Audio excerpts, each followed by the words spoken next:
3 toifa insonga sadaqa berib bo'lmaydi. Siz ham ularga sadaqa berib yurmang.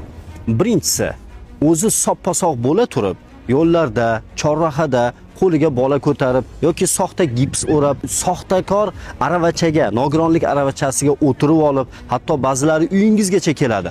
Xudo yo'liga deb sadaqa so'raydiganlar. Bularga sadaqa berishni ulamolarimiz mutlaq nojoiz deyishgan va davlatimiz tomonidan ham bunday turdagi sadaqa so'rovchilarga qonuniy, ya'ni ma'muriy javobgarlik mavjud.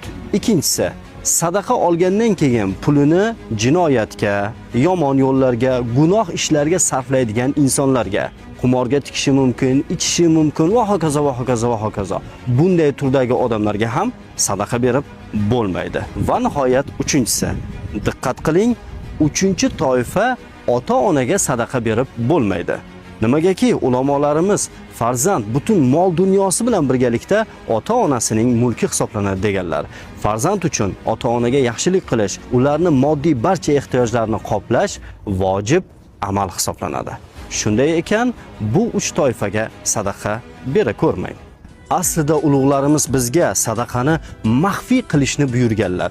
Ya'ni sadaqa o'z egasiga, haqiqiy muhtojga maxfiy tarzda berilishi afzal hisoblanadi.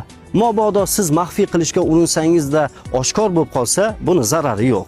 Bugun biz ham maxfiy bir ehsonni amalga oshirdik. Hamkorimiz BioLife kompaniyasi tomonidan taqdim etilgan ehson summasini 1-oktyabr ustoz va murabbiylar bayrami yaqinligi munosabati bilan azalda uzoq yillar xalqimizning farzandlariga ilm ma'rifat ulashib kelgan, ayni damda nafaqaga chiqib, og'ir bemor holatda to'shakda yotgan aziz bir ustozimizga taqdim etdik. Alloh taolo ehson qilgan BioLife kompaniyasining rahbarlari va xodimlarini barchalarini ikki dunyoda aziz qilsin, ehsonlarini qabul aylasin. Ustoz va murabbiylarimizni esa 1-oktyabr bayram munosabati bilan hamkorimiz BioLife kompaniyasi nomidan hamda o'zim nomimdan muborakbod etamiz. Alloh taolo xonadonlaringizga baxt, saodat ato etsin. Xalqimiz farzandlariga ilm berishda o'zi sizlarga madadkor bo'lsin. Bayram muborak bo'lsin aziz ustozlar.